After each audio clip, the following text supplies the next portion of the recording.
I just emailed,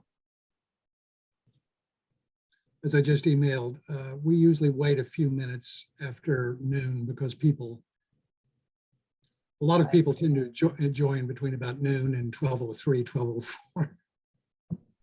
Very common phenomenon. Yep.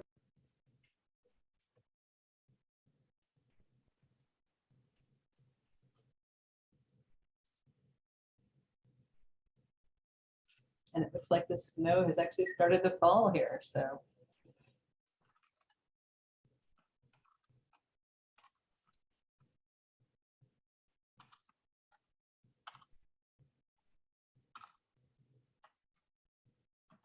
Dr. Laskow, would it be okay if Dr. Berkenblit went first? That works for you? Okay. Yes, absolutely. Yep. Thanks.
Okay, so I think we're getting a good group of people, and I'll just get us started with just a few announcements. So next week we have a case discussion. I've already got a case from Joyce, and anyone else who has one, please send them along. And then the following week we have cases with Derek Fine. So please think of all your kidney questions and send those along to me as well. Also, if anyone is having trouble accessing the Teams channel, please send me an email about that. I can make sure to connect you to that. And I went through and tried to organize a little bit the files that are there. So there's a couple of folders with different types of information. There's the Bartlett Clinic notes, which are sort of general updates. Then there's the section with updates in COVID treatment and access, which we're trying to continuously re-update. But without further ado, I'd like to introduce our first speaker for today. So this is part of our 31st annual CME conference in the care of patients with HIV and hepatitis C, and we're really fortunate to have two great speakers today. And our first one is going to be Dr. Laskow. He's a third-year clinical and research fellow in geriatrics and gerontology here at Hopkins, did his medical school training at Tulane and then his residency at Bayview, and focuses on frailty and immune phenotypes in people who are aging, and has a practice that's embedded in Bartlett. So we're really excited to hear your update in geriatric care for people living with HIV. Eileen, would Are it we be going okay if- Yeah, if we switch and I go first, would that be all right?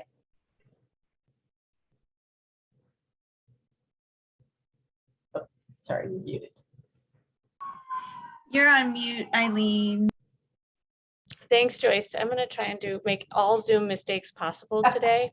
Unfortunately, this will be recorded so everyone can watch it later. So change of plans, actually Dr. Laskow is going to go second and Dr. Berkenblit is going to go first. And she is going to give us updates in internal medicine and primary care for our patients living with HIV. Everyone knows Dr. Berkenblit, the leadership she provides across the School of Medicine in multiple capacities, and also as someone we all ask for questions about how to do our best for primary care. So thank you, Dr. Berkenblit. Thank you. I'm excited to be here today. Let me share my screen over. Does that look good? Actually, we don't see it yet. Oh. Does anyone else see it? No. Add to the Zoom errors for the day.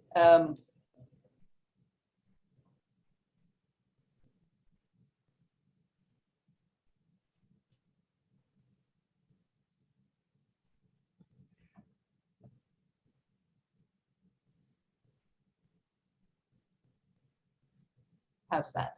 Great. Now everything looks perfect. So I was looking through a case for today, and I, looked just sort of at a usual visit for me. This is a 50-year-old with HIV who's coming in, and her HIV is well controlled. So we're going to focus today on some of her annual wellness issues. She has hypertension and some CKD. She is an active smoker, and health maintenance is relatively up to date. She's just turned 50 and has not had colon cancer screening.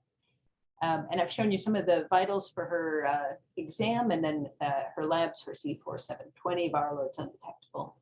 She does have some CKD. And so, this is sort of the assessment and plan I might have written this past year. And as I went through to think about what the updates were, I realized that pretty much every single part of my assessment and plan could be changed or modified this year. So I think there's been a lot new that's been going on, and I'm excited to kind of share those things with you. I will say this is my view of the updates. So if I've missed anything that you think is key, certainly I'm happy to try to field questions at the end, but I thought I would try to give you some of the top things that were on my mind. So I'm going to review some of the, particularly the Uspstf recommendations in cancer screening that have changed this past year, and then really discuss some new approaches in internal medicine and hypertension, CKD, and weight management, and how they think a little bit about how they might apply to our population with HIV. I have no financial disclosures, but I will disclose I am an Olympic geek, and so I'm going to give you my Olympic recommendations for internal medicine today. So my first recommendation is start younger. This applies, I think, not only to figure skating, and this is our youngest team member, Alyssa Liu, but also now applies to colon cancer screening. So the USPSTF still gives an A grade to colon cancer screening ages 50 to 75, but now has introduced a recommendation as a B grade strength of recommendation for beginning colon cancer screening starting at age 45. So let me show you a little bit of the data behind this recommendation. It is largely epidemiologic data and not randomized controlled trial type data. But here you can see that if we look at the distribution of colon cancer deaths by age, you'll see that between ages 40 to 49, that's about 5% of colon cancer deaths in the US now. And I think a lot of people were aware when with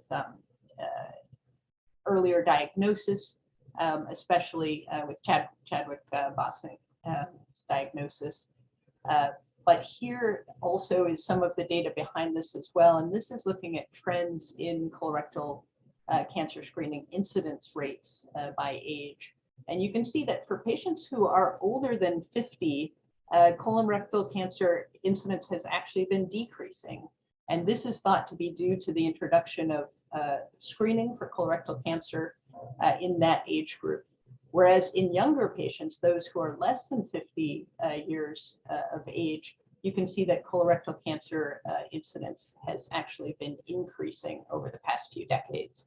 And this is thought likely due to increased sort of exposures in the environment, but has certainly changed the demographics of who is being diagnosed with colorectal cancer. So that is sort of my first point for this patient. She was age 50. In future, I'm looking for younger patients to screen starting at age 45. Second Olympic recommendation I'll make to you is to try to equalize the playing field. This has come up recently in a new event, women's bobsled, which now has uses the same equipment for all competitors to try to equalize the sport. In lung cancer screening, this is where this has really come up recently in internal medicine, is trying to equalize and avoid any racial disparities in terms of lung cancer screening. So the Uspstf has now lowered its recommendation for lung cancer screening down to 20 pack years. And I'll show you some of the data behind that. They've also lowered the age of starting from 55 now down to 50. So keep that in mind. This data comes from two very large studies, the Hunt trial and the Nelson trial. The Hunt trial, which I've shown here on the left, is from about 60,000 Norwegians. You can imagine a pretty homogeneous group, but here even you can see that for patients who have a 30 pack year history, they are only about 30% of the patients being diagnosed with lung cancer. And the majority, more than 70% of patients being diagnosed in the Hunt trial had less than 30 pack years of smoking history. So that informed the part of the reason to shift the age. The other reason, though, was this recognition of healthcare disparities in lung cancer. And I've shown you data here just from a much smaller subgroup, but this on the right is a group from Chicago. So a single center study, but a group with a large number of African-American patients. So this was lung cancer screening in a group that was about 60% African-American, 20% Caucasian, and then 20% other races and ethnicities. And what they saw was if they look at their group above 30 pack years, you can see it's split between Caucasians and African-Americans. But in their group less than 30 pack years of smoking, there were many more African-Americans who had lesser amounts of smoking being diagnosed with lung cancer. And so unclear all of the reasons behind this at this point, but I think definitely speaks to the disparities here and the reasons to start potentially screening earlier. So my Olympic recommendation number 3 is really to try to reduce unneeded effort. I think during the pandemic, we are all very overextended. And so if we can eliminate some of the things we do, I think that's really helpful for us. And this applies in this case to cervical cancer screening. So there have been changes in the guidelines this year recommending that for patients with HIV, we do not need to screen under age 21. And I'll show you that in a minute. And then this is not in the recommendations, but I think maybe looming on the horizon, so I included this, is there may be different modalities of screening for women above the age of 30, in particular with HPV screening, that may help us streamline our screening as well. So the data behind this, this really comes from a large trial called the Cancer Match Study. And what it does is it looked at over 160,000 women over, I think, a 14-year time period, and compared cervical cancer diagnosis in women with HIV compared to women without HIV. And, you know, I think what's one thing that strikes you as just remarkable here is that for any age, women with HIV have about a 4-fold risk of cervical cancer, right? So that is dramatic. But what you'll see is there's actually a gap here. And for women less than 25, there were 0 cervical cancers diagnosed in this very large population. So over 60,000 person years under age 25, and they didn't detect any significant cervical cancers. And so that actually changed the recommendation and allowed them to say, let's start at age 21, still conservative, not all the way out to 25, but no need to screen ages younger than that, which I thought was a significant change in the guidelines. And then how we test, again, for women who are under age 30, you are going to do routine cytology with pap smears annually at first, and then every 3 years once you have 3 negatives. For women above age 30, the guidelines differ from general internal medicine to patients with HIV in the sense that in general medicine, we have now gone to either cytology screening every 3 years or HPV screening every 5 years. And so that's been a big change in general internal medicine. The HIV guidelines still recommend above age 30 screening with either co-testing or cytopathology every 3 years.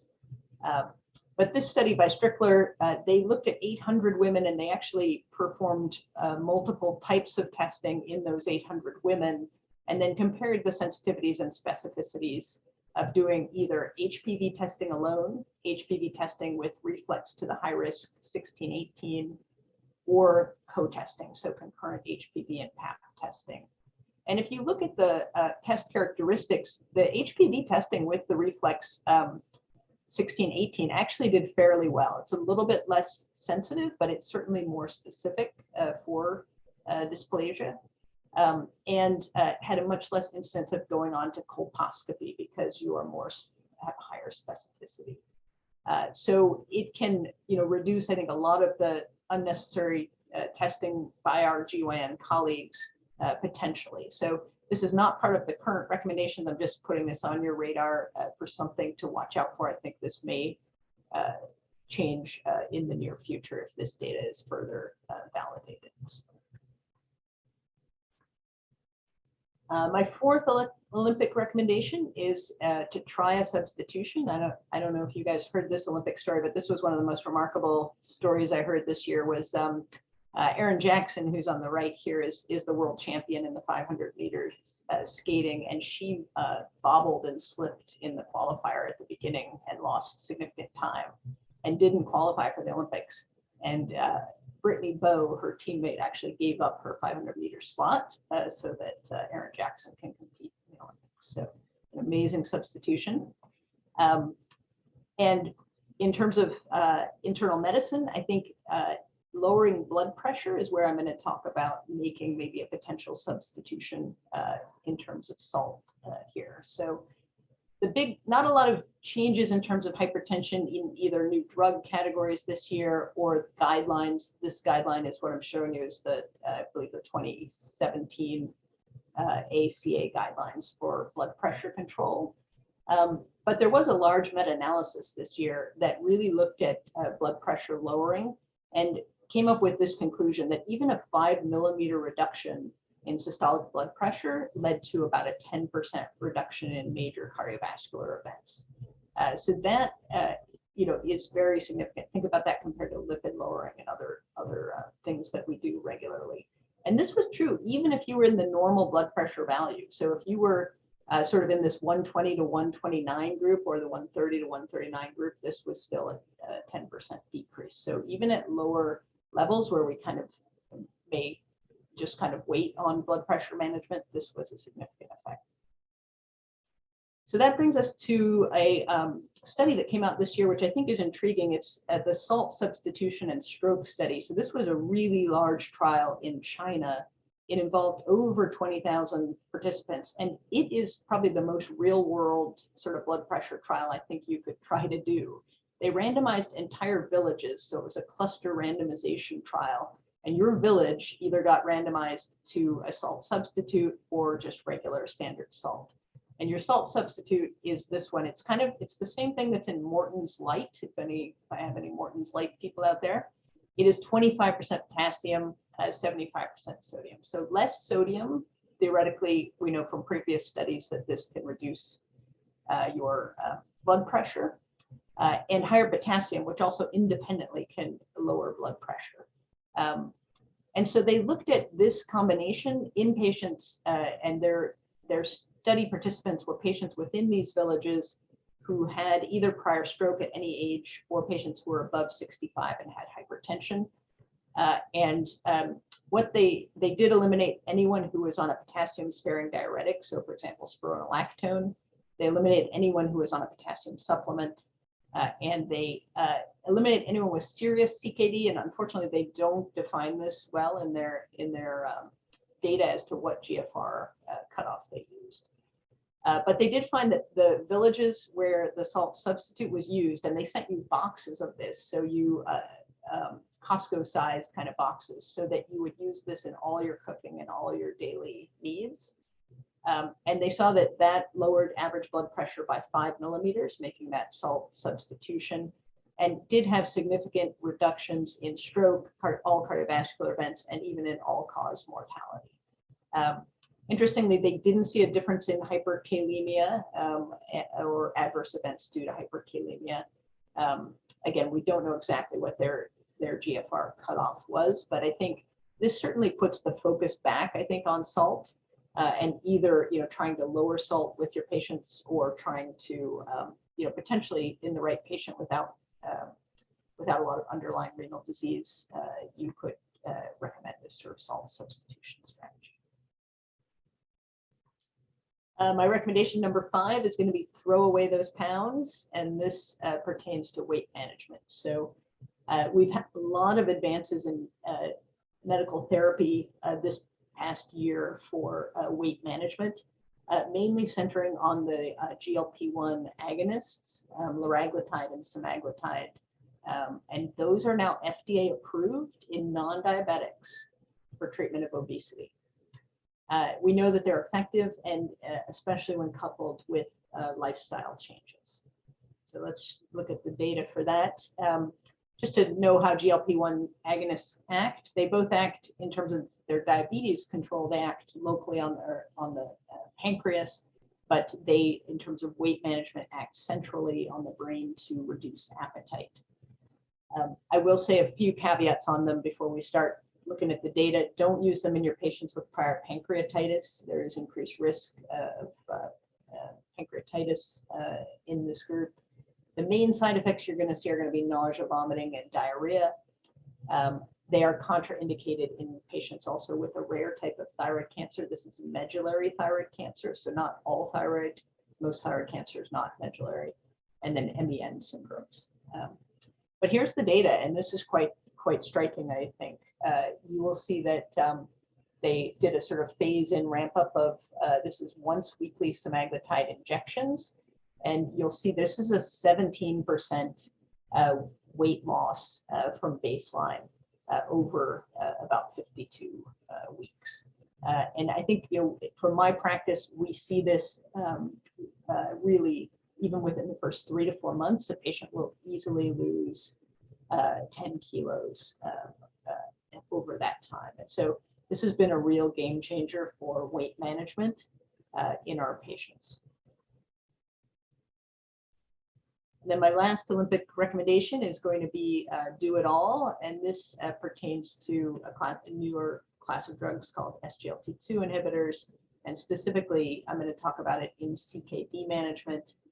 SGLT2 inhibitors is another class of diabetes drug now being found to have many beneficial effects in non-HIV patients in areas of CHF as well as CKD.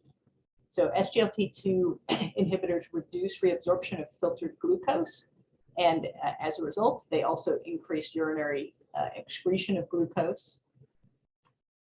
They do act as somewhat mild diuretics as well in this, and probably have part of their benefit in CHF in that capacity. But this was the large study that came out this year. It's the DAPA CKD study, looking at patients who are non-diabetic who have CKD and showed pretty dramatic reductions in their composite outcome, their primary outcome, which was decrease in GFR, end-stage renal disease, and death from renal or cardiovascular causes. They also analyzed just renal outcomes alone. You can see significant benefit in those renal specific outcomes. Cardiovascular outcomes, also significant improvement, and this is the all-cause mortality, and unusual for a drug to get sort of all-cause death mortality benefit. So this in internal medicine is really probably the hottest and the most kind of buzzword drug of the year. If you go to a diabetes conference, you'll hear about it. If you go to a renal conference, you'll hear about it. You'll hear about it from the cardiologists. All of the data so far, I could not find any data in HIV specific patients or groups.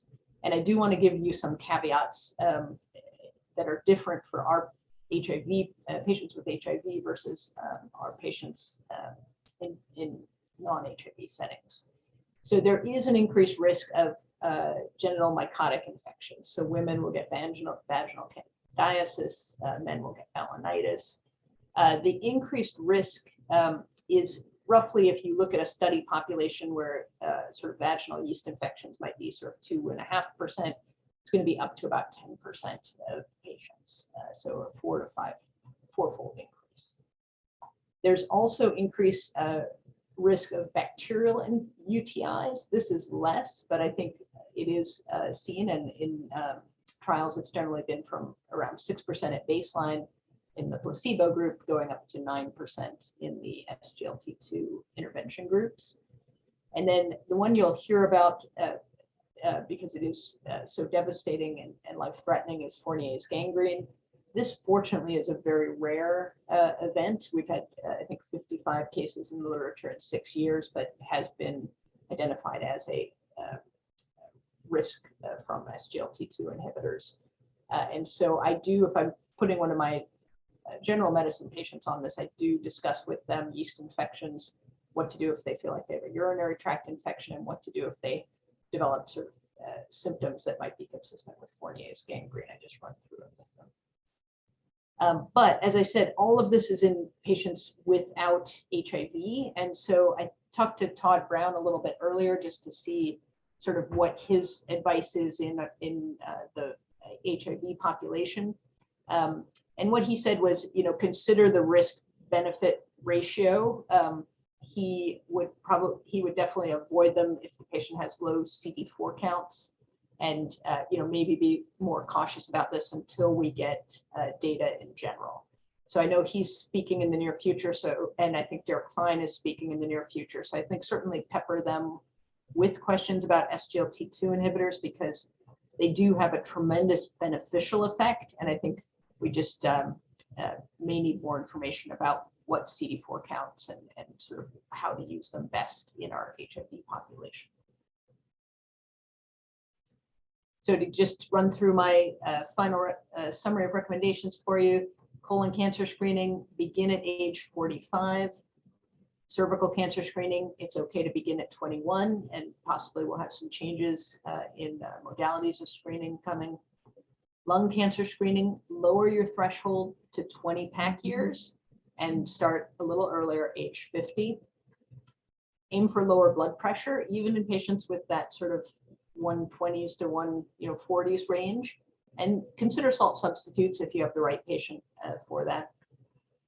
GLP-1 agonists are incredibly effective at lowering weight in non-diabetics, and I think many of our patients could benefit from those. And then SGLT2 inhibitors reduce renal disease progression in non-diabetics, but there are increased risks of certain infections.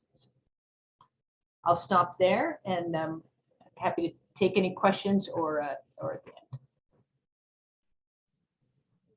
Gail, I'll just start off by saying thank you so much. And just a quick question, as we walk through these things like the weight loss and the renal protective effects, and I know Joko brought up in the chat the issues around insurance, and you were mentioning the lack of data. I wonder if there's a space where we should consider trying to have an investigator-initiated trial to look at, for example, the role of some of the weight management drugs that are not accessible to our patients at the same time as starting an integrase and TAP-based regimen, and whether that might be something we should think about, because the way to get access is to prove the utility, I think, in some ways.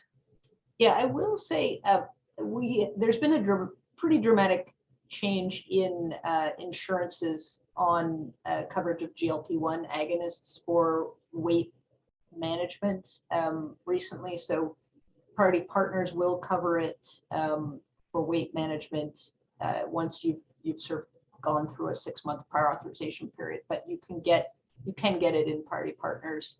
You can get it in most commercial insurances and Medicare. So I think that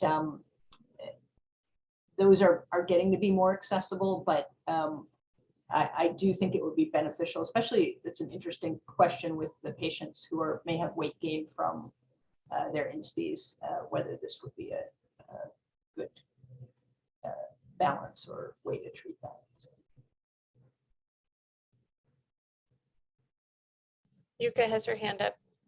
Gail, I may have missed it, but you didn't say anything about people who are vaccinated and cervical cancer screening. The recommendations as far as I know, correct me if I'm wrong, are to still continue with cervical cancer screening just in everyone who is vaccinated for HPV. Yeah, so there isn't any data though. I mean, I think it's going to become less and less cost effective, right? Which is probably what's happening with the less than 21 now. Change in recommendations has to do with the proportion of people who are probably vaccinated. But yeah, that's a great question. I have not seen that it has changed the guidelines yet, so I don't know if just the data is not there yet. I'm looking to see if any of our GYN colleagues are on. It hasn't changed the non-HIV guidelines for sure, so I suspect those would change first probably. yeah, 100%. Okay, thanks. Great talk, by the way. Well, thank you so much, Dr. Berkenblit. There's lots of things for you in the chat. In the interest of time, we'll move on to Dr. Laskow, who I've already extensively introduced, but who is a geriatrician and working with our patients and going to tell us how to address the aging of people living with HIV, which has been happening for a while. And I'll just stay unmuted until you get into, you're in, we see presenter mode, so. Okay, let's see. All right. Great, thank you. Okay. Dr.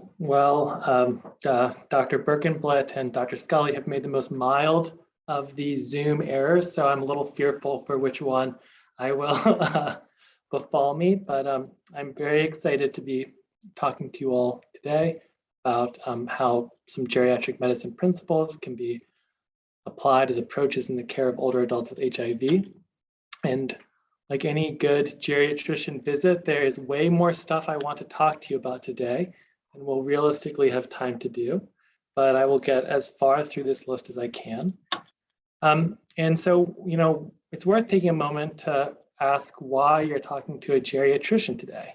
And that is because of the successful work of clinicians like yourselves, researchers, and patients with HIV and their community of advocates to help make extraordinary strides in improving and extending the life expectancy of people on antiretroviral therapy. You know, it's also worth just taking a moment to situate ourselves in the fact that right now in 2020, the median age, according to the CDC, for individuals living with HIV is 50. And under different modeling assumptions, this is only, the population is only expected to age further. And so that is a great success. And with that success come additional challenges, like any success. So you probably don't need a chart or a graph to show this to you. It's likely a lived experience in the clinical setting that as we age, we have increased comorbid conditions, and that individuals who are living with HIV have a higher burden, it seems, of these comorbid conditions on average. And you know, that is data from a study in the cohort in Netherlands and in the United States, even more prominent burden number of comorbid conditions in older adults. And with more comorbid conditions comes a longer medication list. This is from a Swiss multi-cohort study, but you can imagine in the US, the number of adults 65 and older who are on 5 or more medications, kind of a one classic definition of polypharmacy, would be higher still. So good news and challenges ahead. It's good not to split things and to take both in their stride, and that's why I'm here to talk with you today. I really want to focus mostly on clinical challenges, but I do just want to I've raised this issue of increased comorbidity in older adults living with HIV, and this is a topic of research and discussion. So I do want to briefly move from the macro down to the micro and just touch on updates in aging biology as it relates to HIV. So this is a type of article that you might see, accelerated aging in HIV, arguments for or suggestions that this could be the case. You know, what's going on here? You have to work pretty hard these days in the medical setting or research to avoid seeing this particular picture from a famous review article of the cellular and intracellular mechanisms that have been described as gradually seeing greater dysfunction with age. And the idea of some aging biologists and the so-called field of geroscience is that these changes that are happening at the cellular level with age, as they accumulate, are major drivers of health, of age-associated health conditions, everything from dementia and cancer. And when someone posits HIV as a contributor to accelerated aging, you know, in the crudest terms, they're suggesting a model like this, where HIV plus or minus some forms of antiretroviral therapy are interacting with these basic aging processes at the cell and tissue level. An important alternative, as you're an intelligent consumer of the literature and reports in this area, is more of an accentuated aging or simple multimorbidity model, where you know, HIV is having its own independent effect on tissues that aren't driven through these age-associated mechanisms. And one important thing about that, just at the clinical level to keep in mind in this conversation, is the successes that you all as care providers for people with HIV have already had in terms of targeting these multiple other factors that contribute to morbidity, as we're having further studies in the biology of aging as it interacts with HIV. So, you know, where do we stand right now in this field? It's not the focus of our talk, but just the highlighted boxes in this diagram are areas where in humans, and I preferred here studies in at least some tissue of a living human being, there's been identified a age-associated biological change that's been measured in the population of older adults or individuals living with HIV. And you know, this, because some of these studies are newer, we've had to add a wedge into the circle and get into more detail about cellular communication and this idea of inflammation as a prominent process. You know, there have been, just to give you a sense, there have been studies now targeting inflammation in individuals who are on antiretroviral therapy to try to further affect comorbidities, everything from aspirin to Janus kinase inhibitors. So far, nothing certainly that is ready for prime time, and there are some larger studies looking at things like IL-1 inhibitors and statin to try to affect some of these inflammation-mediated outcomes. There is a very recent review of this that I'll try to make sure that I show my bibliography so you could look at this review if this is a topic of interest. So let's get into the clinical.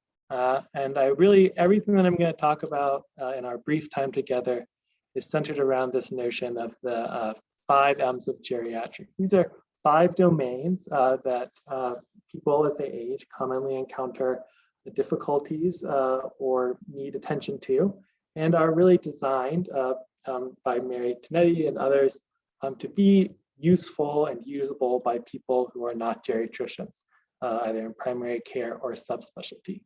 And it's a nice list. I mean, you know, these things make sense, mobility, medications, but I think the real challenge here comes in the application and the nuances of this. And so I will use as much data as I can, but I don't have, you know, a guideline to give you, but I do want to walk through some of these applications, you know, loosely based on a patient consultation.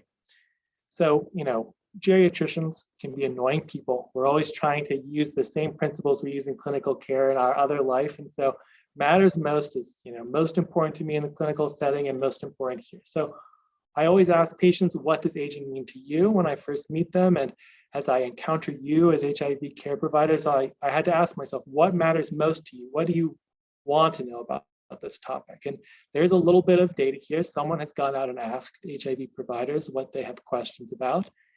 And, you know, things that jump out at me as questions that you might have are around this topic of HIV-associated neurocognitive disorder and screening for geriatric symptoms. Well, You are a very insightful group because these are two very challenging topics, but I will try to contribute to your thinking and give you some geriatric tools to help assess this. I also know, or research would suggest that what you most want me to tell you right now are formal guidelines specific to older adults who are living with HIV, and that this would be the best thing. But there are some both structural challenges we all need to deal with to get the data out there, but also the complexity and the challenge of patient-centered measures that make it hard to get this to you. And so I'm not going to do a full patient case, but just a flavor of the type of referral that I see in the Bartlett Clinic. And it's always, I'm happy to see someone for a general referral, but in this case, touching on some of these key issues of aging with HIV. A prominent concern for gradual dementia that recently got worse, polypharmacy in the setting of multiple health conditions, and concern for support in the home setting. So, I want to take on this topic of cognition and aging with HIV. And I want to say some major caveats here, or caveats for our Latin speakers would be to, as HIV providers and general primary care providers, my experience is that you have a good approach to assessment in terms of, labs to order, TSH, B12, some type of neuroimaging, if this is something that you're working up. And although I am very much trying to talk about HIV and aging and cognition, I'm not going to be focused on HIV replication or escaping the CNS, because some of you are the people I would go to address this, and our neurology colleagues are also people I would go to. My focus will be on geriatric considerations that can enrich your care in this process, and as you evaluate these symptoms. So we've got to talk a little bit about background and terms. So this is, what I expect you all to be very familiar with. The spectrum of HIV-associated neurocognitive disorders, spanning along a spectrum of asymptomatic evidence for cognitive impairment to mild symptoms that affect life a little bit, all the way through to HAD, where you're having major impairment to function on the basis of cognitive disorder. And the big message here that, again, you all are familiar with, but just to center our conversation, is that HAD is drastically rarer in the age of ART, and these other forms of cognitive disorder are things that people are very much dealing with to this day. When we are beginning and when we're thinking about this, what we're really trying to suss out, and most of what we're trying to detect are these more classical or included in that picture are these age-associated other neurodegenerative disorders that I would more typically see in the memory clinic for an all-comers population of older adults.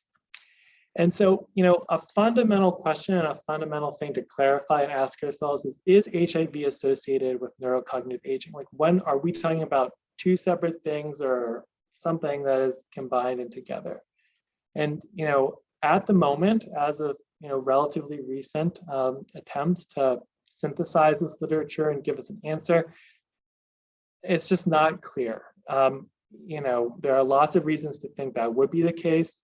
On studies that have a control population and follow people longitudinally, they tend towards supporting that hypothesis, but in cross-sectional studies, it's more flip of a coin, and a lot of the, they couldn't do a meta-analysis because of the variability of methods, and many studies are small.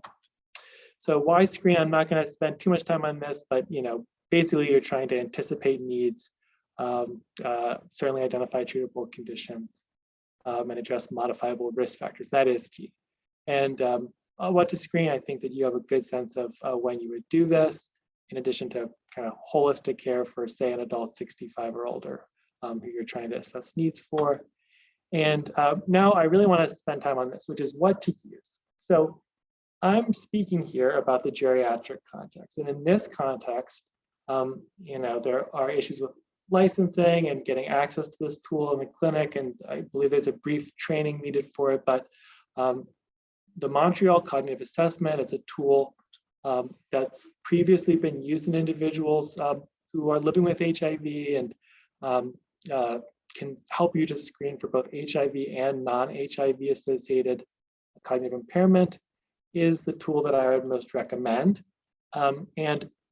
Importantly, specifically in the context of older adults, and when you're in a busy clinic, I would consider using the mini-cog. Now, it's important to point out that in terms of the spectrum of deficits that you would anticipate specifically related to HIV-associated cognitive impairment, this is not a tool that would detect many of those. But again, a lot of the questions you're asking are about other more classical age-associated dementia syndromes, and this can help. And then as you're doing this always, and I think that you're familiar with this, that just to be sure that you're also screening for other mental health conditions, and depression can be a huge confounder. And then, you know, a lot of these tools you're asking about ADLs and IADLs just as in general part of how to place and interpret your other testing results and make a diagnosis. And so I'm also not, again, cognitive neurology colleagues. You're probably not going to be trying to walk this path alone, but I just think it's interesting, you know, at the broadest level, sometimes we divide dementia syndromes into slow and fast in the geriatric world, with vascular dementia or Lewy body dementia being on the slow side, and Alzheimer's or frontotemporal dementia being not fast, but on this side of, you know, not having these kind of bradykinesia and other findings. So just noting that as you're doing your first assessment, you're trying to get a sense in your mind of where you're going with this. Some of these clues related to attention deficit versus memory and learning, slowness versus tone are some of the signs to look for just as you're thinking ahead. And you know, again, you can see some differences on MRI, there are differences in LP. That's not our focus today. So what are you going to do about these things? I really, you know, I'm talking about the 5 M's, but there are other people in the literature bridging the gap between geriatrics and HIV care who have emphasized the 6th M, which is modifiable risk factors that we see at some of these at a higher prevalence in people who are living with HIV. And so, you know, diet, exercise, any modifications to substance, alcohol, tobacco use, care planning. I will emphasize, you know, hearing and vision. There are some studies now that, at least in a middle-aged population, that hearing deficits are a risk factor for future cognitive impairment and dementia. And so trying to address those needs is very important. And then also important in the setting of care for HIV is polypharmacy and thinking about side effects along with depression and other factors that could be optimized as you're working on your diagnosis. And another, you know, classic geriatrics, I would just say that, you know, I know you all see a lot of individuals who fall into the category of HAND, that is mild neurocognitive disorder.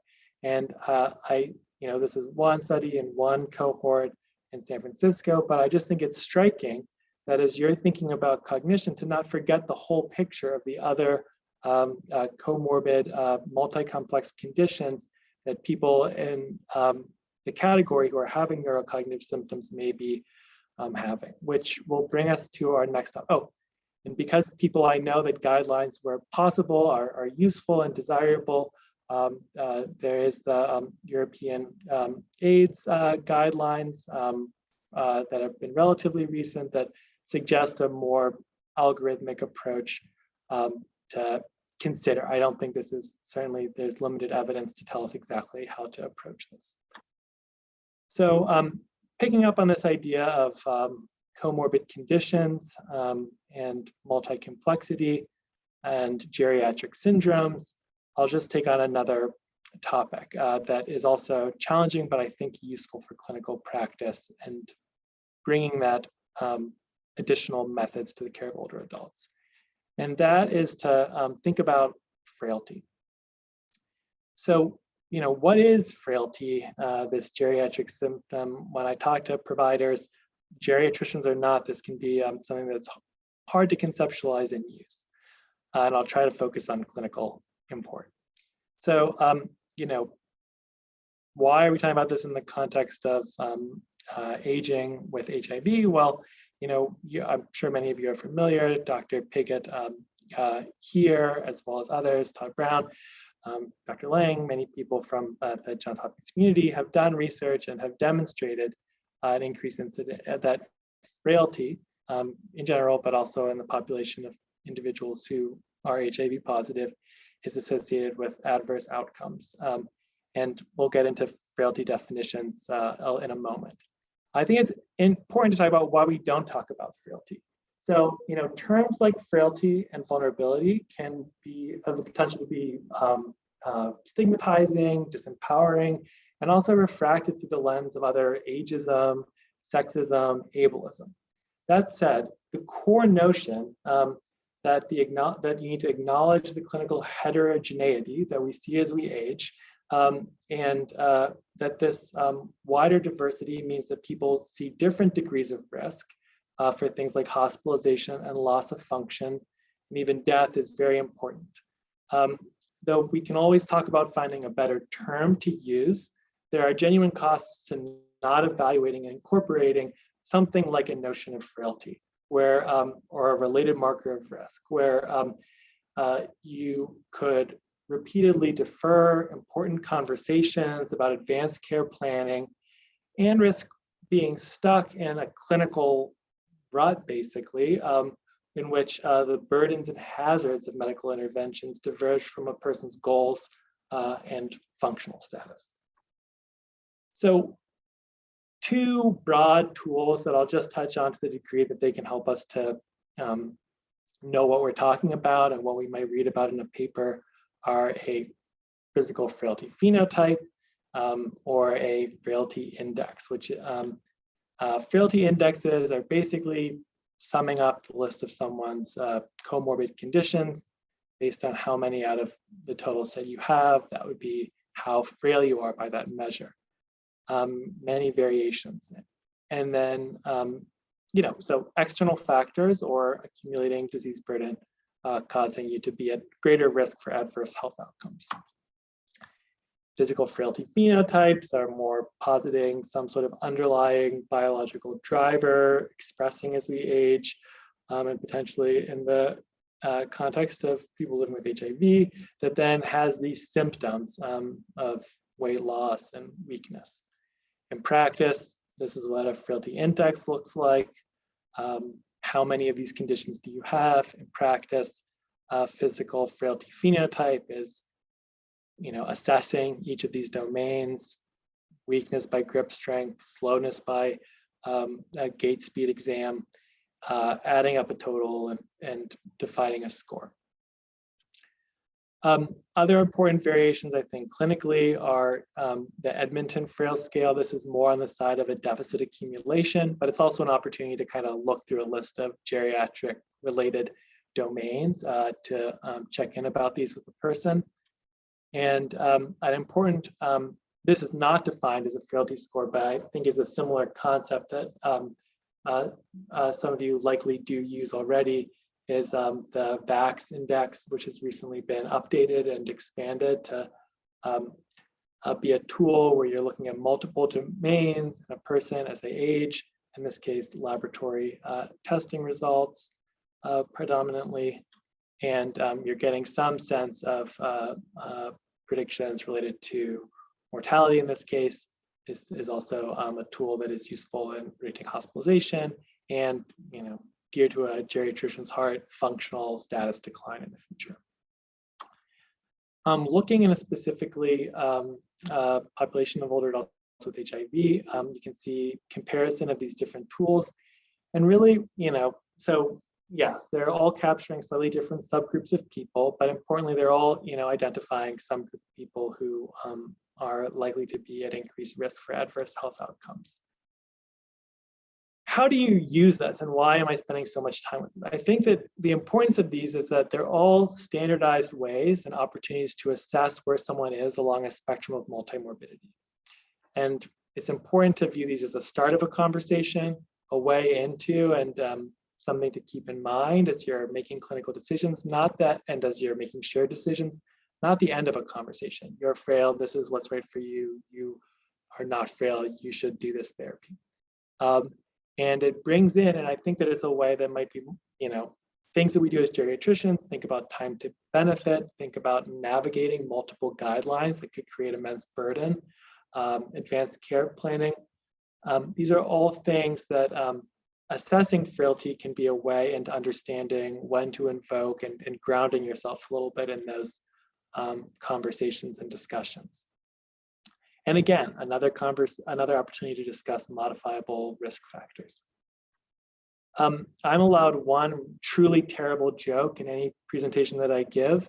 And when I was thinking about frailty assessments, I want to say, Richard III said, all my kingdom for a horse. And for the frailty syndrome assessments, I want to say, all my frailty for a dynamometer. So it is clinically very difficult to implement the tool of a frailty syndrome assessment because we typically don't have with us a dynamometer to figure out what someone's grip strength is. And it can be hard in the clinic to do an extensive exhaustion questionnaire.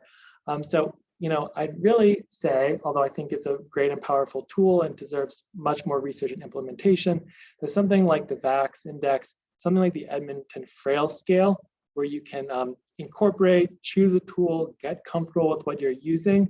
And when you're thinking about an older adult and these kind of, when is it time to revisit some dimensions of care, to just get used to one and feel like you can use it and invoke it. Okay, so we will not have time, as I suspected, to talk fully about medications, which I think is such an important topic.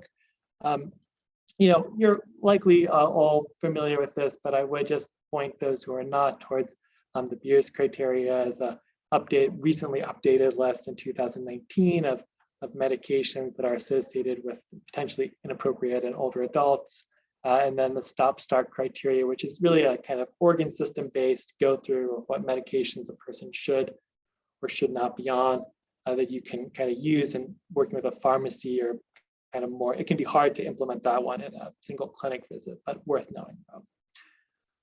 So thank you all, and reach out with thoughts and questions, and I'll be here for it. And I do just want to, for those who are interested in any of the citations, here they are. So, and I just want to thank the clinic, the Bartlett Clinic, for having me, Joyce Jones, Bonnie Bradley, Dorcas Baker, all these people who have been so supportive of this work. So thank you.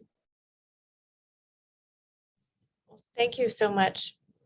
That was incredibly useful and just provides so many good frameworks for how to approach these patients. And I think one question that came up for me as I was just thinking about your talk and about my population is about more complex substance use disorders that intersects with some of our aging patients. And it is true that some of our patients with substance use disorder do actually live into old age and have some of these other comorbidities. So I definitely will be reaching out to you with some specific questions in the future. And I saw Joyce here just put in the chat that our PSCs can actually schedule our patients with you for a consultation for anybody over 65. So that sounds wonderful, and look forward to working with you. Is there anyone else who wanted to ask a question? Please feel free to unmute.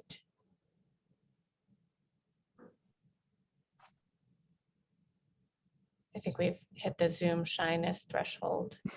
So thank you so much for being here with us, both Dr. Berkenblit and Dr. Laskow. And I'll share any information from the speakers, including your reference slide, Dr. Laskow, if you can share that with me. I'll put it up on our Teams, and hopefully people will be able to reach out to you if there's any other questions.